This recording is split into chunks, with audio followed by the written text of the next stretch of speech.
Okay, good morning. We are continuing Tav Mem Chet, Hilchos Pesach. I just want to ask one question.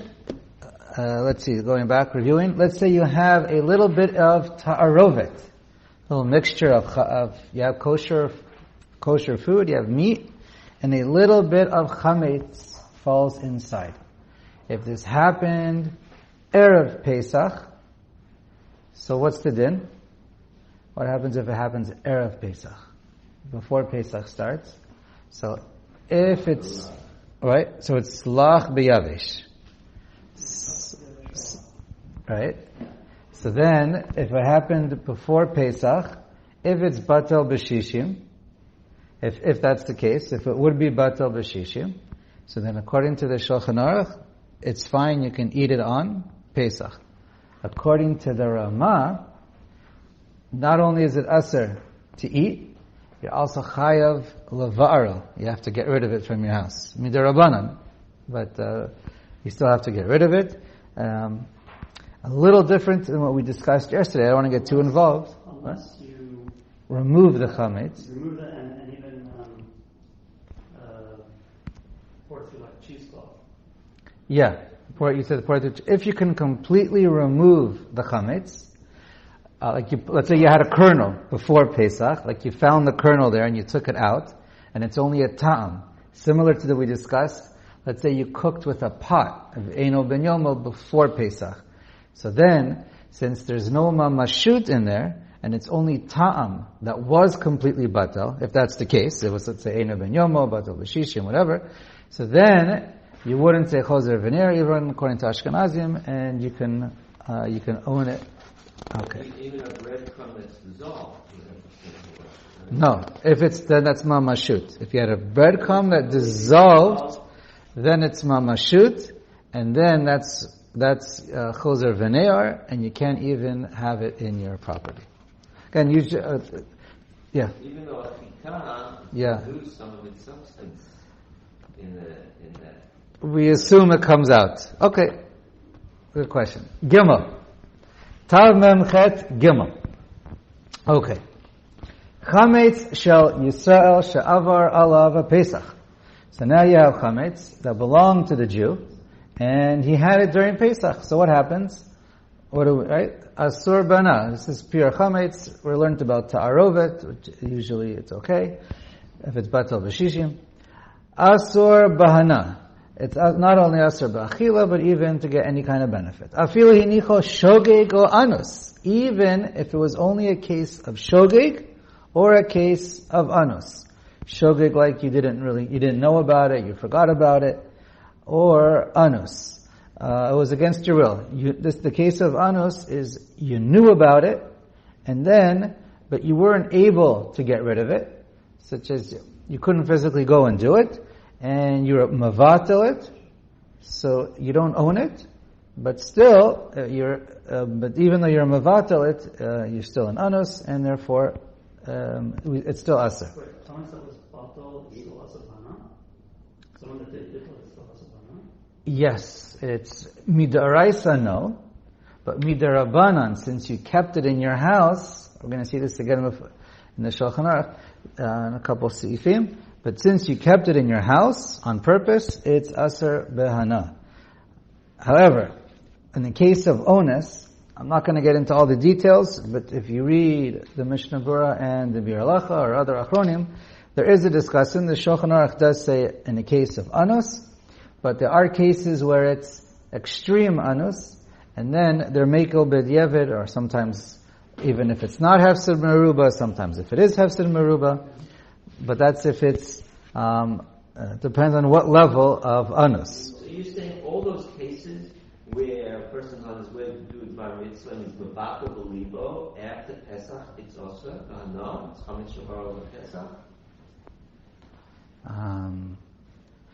So it depends. So it depends. Okay, I'm not going to get into all of it, but there's a discussion b'diavad what to do if it's a case of anus, and it depends on the posek, depends on how much of an anus.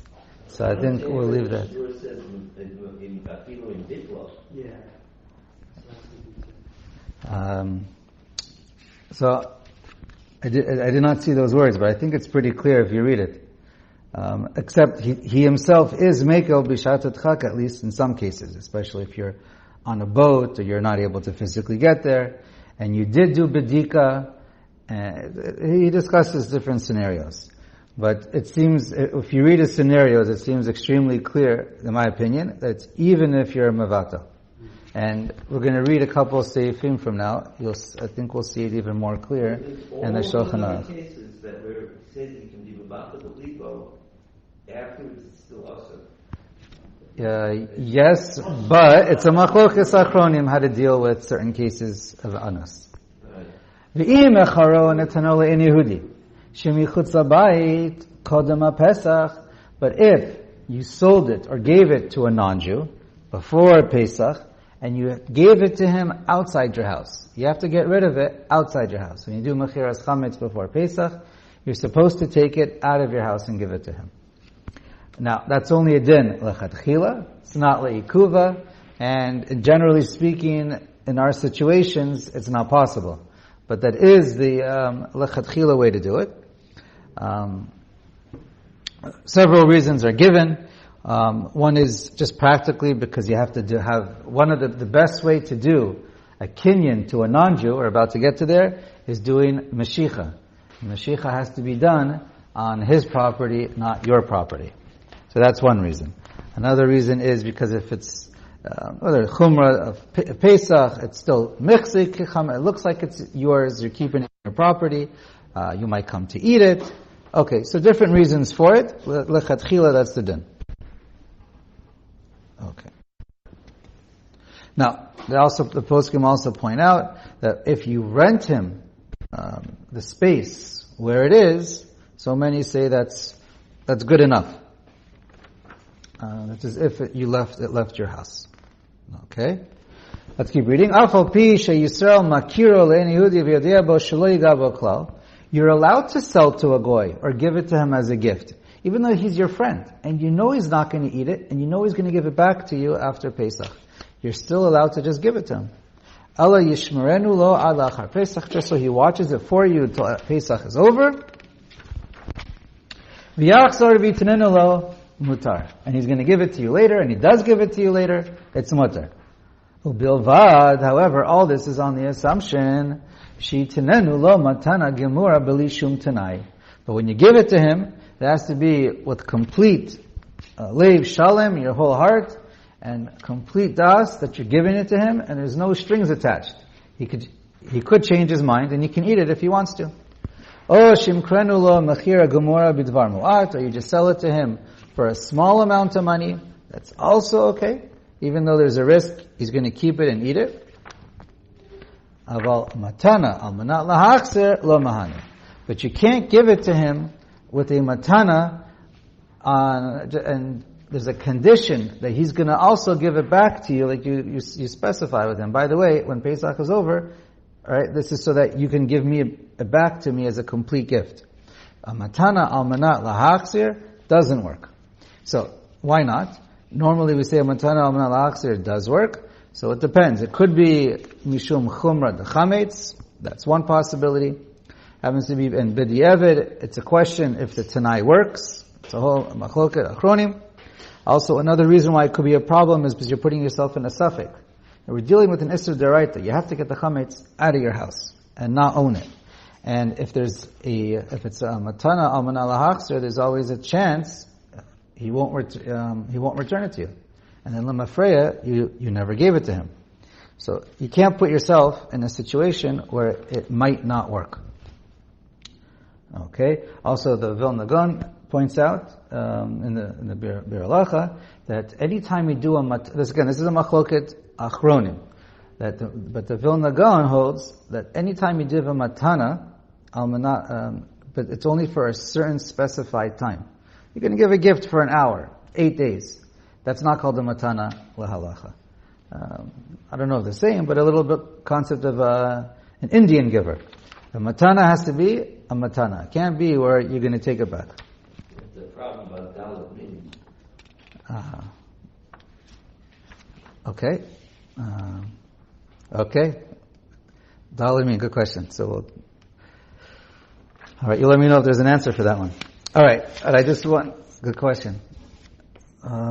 Just to point out a couple little things about giving gifts. Okay, Mishnah Berurah points out, I think it's obvious, but he says, when you give, you're allowed to sell to a non-Jew, right? So he says, but you're not allowed to sell it to a Jew. Even if the Jew is 100% not from, he doesn't keep mitzvahs, he doesn't believe in anything, still, a Jew is a Jew, and you can even be over lifnei iver, and it could still be a problem of Chametz Shavar Lava Pesach. For him. No, You saw this. you have someone else, if you have another Jew's Chametz in your Rishos. No, you sell yours to a non-Jew. Yeah, but I'm not sure how it's different than. instead of renting and selling to a non-Jew, you rented and sold it to a Jew, you would both be over Balei. You saw that. We did. All right, show me again afterwards. I'd like to understand that. You both be over Balei. No. You sold it. Son. You saw it. You rented it, you sold it. Right. Doesn't matter. Okay. We saw it by Haman. Okay. Okay. Sell it and it's good. Okay. What else we want to point out?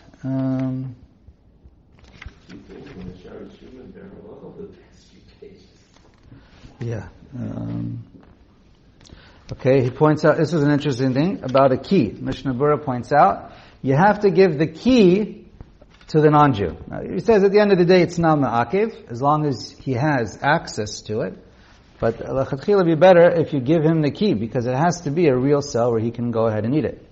I know there are some Rabbanim who actually take the keys. I know my Rav from LA, Rabbi Maskin, I think he takes the keys for those who go out of town. The ones who stay in town, I'm not sure if he takes them. The alarm code, very good. I know he also mentioned a Rav who went around with his keys and went to people's houses on Pesach and started taking the Chametz.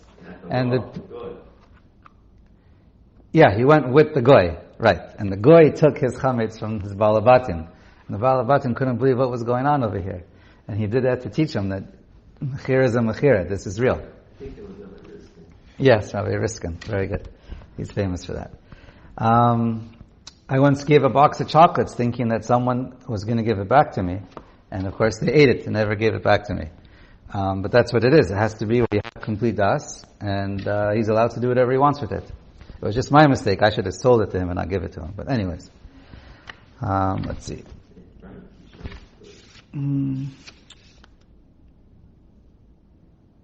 Right. Okay, now if the goy wants to keep it, there's nothing you can do about it, right? It's a real cell.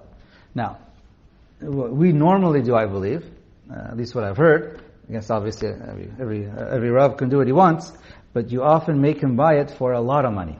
You only have to make him give a little bit right now, a small amount, but the way to make sure, to hope to get your money back or to get your chametz back is you make him chayav to pay you a large amount of money. And then this way, he can take all the chametz if he wants, but then he's going to have to pay a lot of money for it. So that's it's obviously not worth it for him. So but midin, it's 100% works, and he can keep it. But then you're allowed to go to Beis Din, or to even we're talking about a non-Jew, so you're allowed to go to even to the goyish court, and now you're allowed to sue him for all the money because it was a real sell for the amount of money that you made it for. So it's so he doesn't have to give it back. He does have to pay you if he keeps it, but he doesn't have to give it back. It's a full price. The full price. We're going to see you're even allowed to play. You can do it for a little bit that we just read. You don't have to do it for full price, and you can even do for a lot more, so that the goy makes money out of it. We're going to get to that shortly. Okay. Now, I just want to point out the number one way to do a mashicha. There's a lot of different ways of kinyanim. I'm just going to read them off real quick, just to get it out there. There's a lot of different ways to do kinyanim with a non-Jew, and it's a whole machloket rishonim. Which works, which don't work, and they can be mutually exclusive, so it's a bit of a problem. The one that's most accepted among the rishonim is mashicha. But practically, so that's the best way to do it. But practically speaking, we can't really do that because we're not all going to have the goy come to our house and have him drag all of our chametz from the whole city to his house. So that's not going to work so well. Meshicha has to be in his property or at least in an area that he's allowed to use. That's for Meshicha. Another way that's done is just lifting it up. Another one that's done is kesef, with money. We'll say a couple more. But again, different rabbis do different things. And usually I think they do like 5 or 8 different type of kinyanim. They're just trying to do it all of them. The best type of kinyan that we do have is kinyan agav with schirut.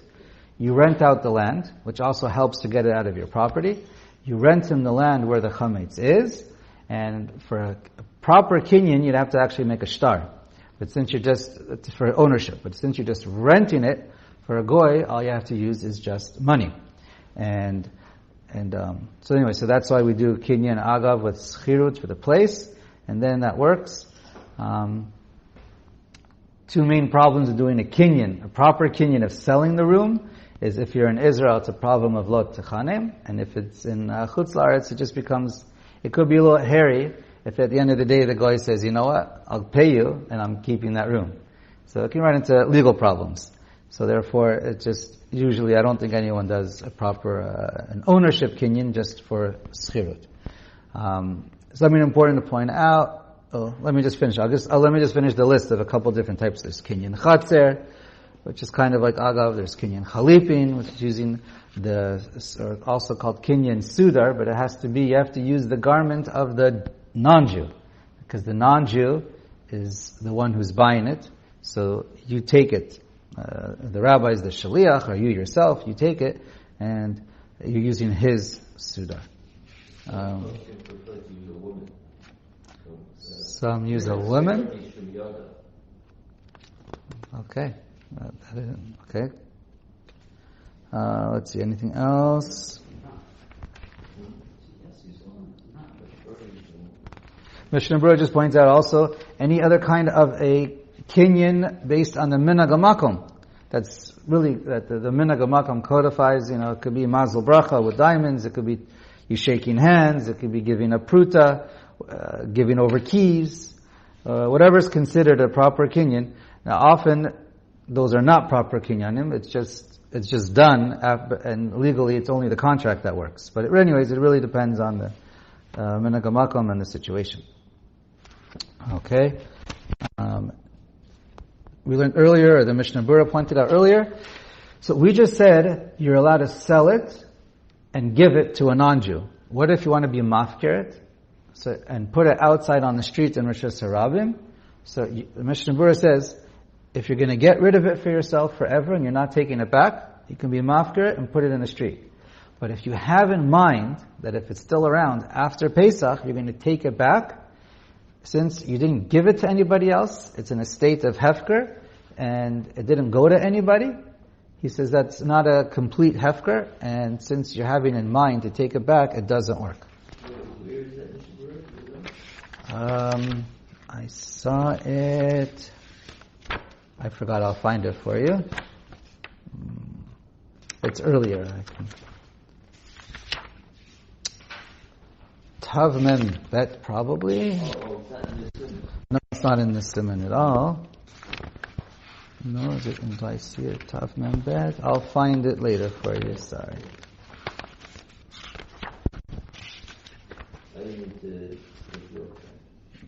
Okay, yeah, I don't know where it is right now. Here it is, Tav Mem Hey, the very end of Tav Mem Hey. Very, very end. Okay. Dalet. Yeah, I think we're good to go. Let's see. Okay. Dalet. Rasha Yisrael Omar Le'eni Yehudi B'Sha'ah Chamishit O Kodem. A Yisrael is allowed to tell a non-Jew before it gets too late, during the 5th hour, right? Before the 6th hour. Even though the chametz is really only worth 100, we'll consider it as if you paid 200. Maybe I want to buy it from you after Pesach. In other words, he's going to benefit a whole 100, or double the price, or whatever it is, he's going to make money out of it. That's mutter. But it's not, can't be done ala tanai that he has to sell it back to you. And if you made it tanai, over and if you make a tanai, then you could be chayev of bal yarei bal yamatzeh. So in which case is that? So it depends. If you make a tanai and you say, when you do something, then it'll be, then the chametz belongs to you, then you'll be over bal yarei bal yamatzeh. But if you tell him, I'm giving you a tanai, but me'achshav, it's already yours, and he fulfills his tanai, then you're technically not over bal yarei bal yamatzeh. But it's still usher to make any kind of tanai whatsoever, because it may not work out in your favor, or chumrah de Pesach, and therefore it's usher to do that anyway. Okay, you don't make any tanai. Very simple. Hey. How does it work with the 200? You're saying it's really worth 100, but I'll sell it to you for 200. So now you owe me 200. And after Pesach, I'll give you 200. No, well, I'll assume you gave me 200, or something like that. Okay. And either we'll assume it has the value of 200, and you're only going to pay me 100 for it. So that's what all these words mean? Yeah. So after Pesach, he only has to give him, the guy profits 100. He buys it back for 200, he owes him 100, or he pays him, or he actually paid him 100, and you give it to him for 200. You're giving him an incentive so that he's going to give it back to you after Pesach. Yeah. But I don't see the mechanics of it. You don't see it in the words, you mean? Or in the mechanics. How is it? The guy owes you, gave you a minimal amount. The guy gave you $1. $1, and you tell him it's worth 100, but we're going to count it as worth 200. He gave you $1. That's the case. If you buy it back, you pay him $199. Why are you paying him anything? If you take back the chametz. He still owes you $199. No. He only has to pay you $1. You make the deal that even though it's worth 200, you're giving him a bargain special. He's only paying 100. It's worth 200 for future reference. We're giving you a bargain. You can give me just one. Right. It's on sale for you for $1 or $100, whatever your case is. Okay. Sorry. Hey. Chametz shenimtza bebeit Yisrael achar, and l'maisa, that's how we often do it. I don't know about double, but we often give him a little profit for going to the tircha and making sure he shows up before Pesach, shows up after Pesach, so we make it worth his while. Hey, chametz shenimtza bebeit Yisrael achar Pesach asor afal pisha bitlo.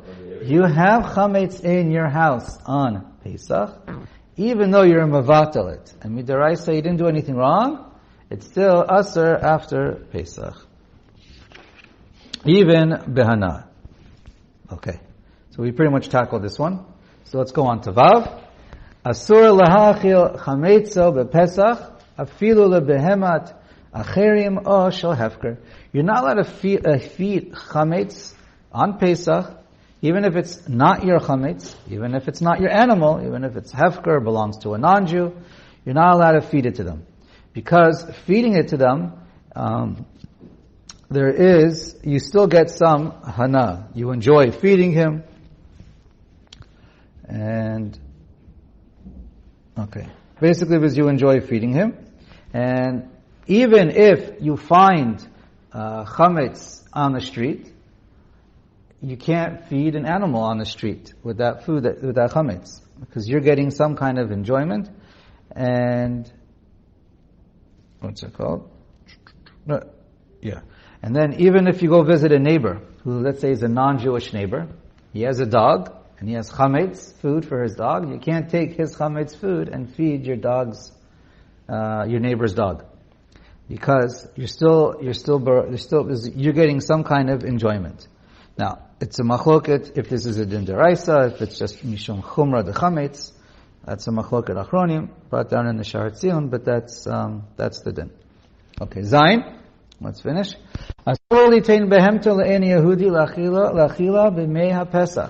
Right before Pesach, you can't take your animal and bring it to a non-Jew. For him, and you know, if you know for sure he's going to be feeding him from his chametz, right? Because it's as if you had it in mind, and you're getting some kind of benefit. Okay. But this is where it's just a shomer on the animal, not where he is. Yes. Yeah. Right. You're having hana. This is That's right. You're getting hana. You own the animal, and you're getting hana that your animal is getting fed.